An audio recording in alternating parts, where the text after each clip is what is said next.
Hello children. Today we are going to discuss another important topic of 8th standard, that is microorganisms. Now, regarding the microorganisms, these are very minute organisms which cannot be seen with the naked eye. The study of microorganisms is called as microbiology. The microorganisms category, it includes the following organisms. It includes number 1, bacteria, fungi, viruses, algae, and protozoans. The microbes were seen for the first time in 1677 with the help of a simple type of microscope which was discovered by A.V. Leeuwenhoek. If we talk about the habit of microorganisms, habitat, in fact, habitat is the surrounding in which a microorganism lives. The place where the organisms are found, that may also be called as habitat. Habitat is the address of living organisms. It is the address of living organisms. Microorganisms are found everywhere. In fact, they can be found in air, soil, water, or we can say they are found everywhere.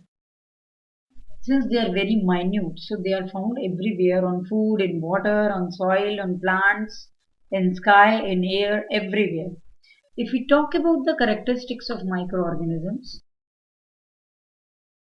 the microorganisms vary in size. The smaller ones are only a few microns and are microscopic. The size of microscope ranges from zero point 0.1 to 0.5 microns. In case of mushrooms and fungi, their size may vary from few centimeters to meters. The microbes reproduce asexually and sexually both. So this was about the common characteristics of microorganisms. Let us switch on to the first microorganism, that is virus. Virus is a small particle which is composed of two types of substances. It is made up of protein and nucleic acid. Virus is seen only with the help of electron microscope. Virus term was coined by Pasteur. Viruses have an important position in comparative study of living and non-living because they are entities sharing the characters of both. So they are called as connecting link between living and non-living. The study of virus is called as virology. Regarding the history of virus, credit for the discovery of virus goes to a Russian botanist, Ivan Novossky. He is called as a discoverer of virus in the year 1892, who found the cause of mosaic disease of tobacco. There is one more term that is called as bacteriophage. A virus which attacks bacteria, that is called as bacteriophage. If we talk about the definition of virus, virus is a particle in a minute package of DNA or RNA surrounded by a protein coat or capsid. That protein coat of virus is called as capsid. Or we can say, if we are going to define the virus, we can say that virus is a genetic element. It is a genetic element enclosed in a protein coat, enclosed in a protein coat. That protein coat can be called as a capsid. If we talk about the characters of virus, it is having following characters. The first important character, it is ultra microscopic. Ultra microscopic. microscopic infectious particle which ranges from 20 to 350 nanometer in diameter. Second important characteristic for virus, these are nucleoproteins. Third important characteristic of virus, it contains DNA or RNA. Fourth important characteristic, DNA or RNA is surrounded by a protein coat. Surrounded by protein coat. Viruses show connecting link between living and non-living. Actually, the characters which show that virus is a non-living, these are different, and the characters which show that virus is a living, these are different. Let us discuss them one by one. That is the non-living characters of virus. Non-living characters of virus. First important non-living character, they do not have protoplasm. Second important characteristic, they do not have enzyme system. They do not respire. And fourth, they can be crystallized. These are all the non-living characters of virus. Let us switch on to the living characters of virus. First living character of virus is it can replicate inside the living cells. Second important living character, the nucleic acids can synthesize their own protein. Nucleic acids can synthesize their own proteins. Third, nucleic acid shows similar gene mutations. And the fourth important living characteristic, it causes diseases like bacteria and fungi. Viruses reproduce only inside the cells of the host organism, which may be a plant, an animal, or even a bacterium. Actually, children, they cause several common ailments as well as serious diseases inside the host. The viruses are highly specific. They attack only one kind of host and only certain tissues. For example, common cold and cough, which is an ailment of humans, is not caught by rabbits. So, we can say in all that virus is very much specific. Let us switch on to the next category of microorganism, that is bacteria. These are prokaryotic unicellular organisms.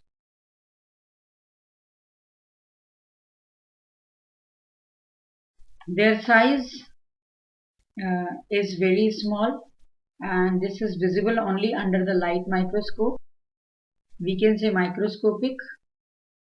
If we talk about the shape of the bacteria, it occurs in various shapes like spherical, rod-like, spiral, comma-shaped, can be spherical like this. It can be rod-like like this. It can be spiral or it can be comma-shaped. I'm sorry children, spiral shape looks like this. Spiral means this sort of shape and comma-shaped it looks like this. So this was about the different shapes of the bacteria. Actually children, the spherical bacteria is called as cocci and singular is coccus. Rod-like bacteria is called as bacilli and the singular is called as bacillus. Spiral shaped bacteria, these are called as spirilla and comma shaped bacteria is called as vibrio. The blue-green algae are also known as cyanobacteria. If we talk about the structure of bacteria, these are minute microscopic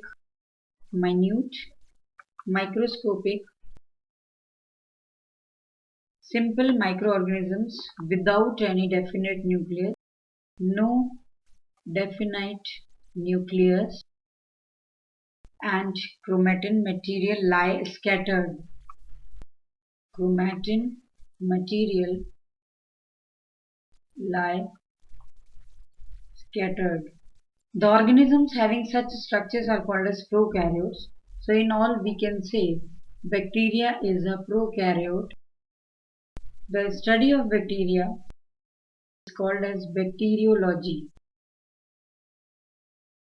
There are many different types of bacteria. Many bacteria are surrounded by a capsule. Beneath the capsule is a rigid cell wall which gives shape to the cell. Bacteria have rigid cell wall with capsule. It also consists of filamentous appendages which are called as fimbriae, or they can be called as pili.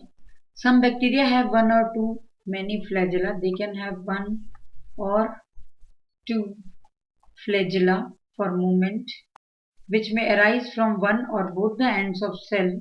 When the flagella arise, that flagella can be polar or that can be peritrichous.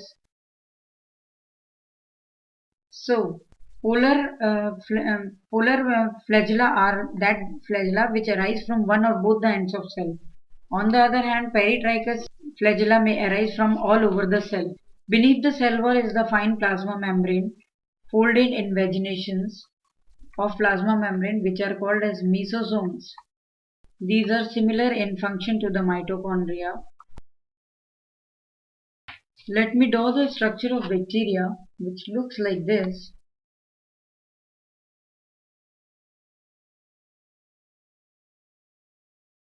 This is having a cell wall in between, in the middle.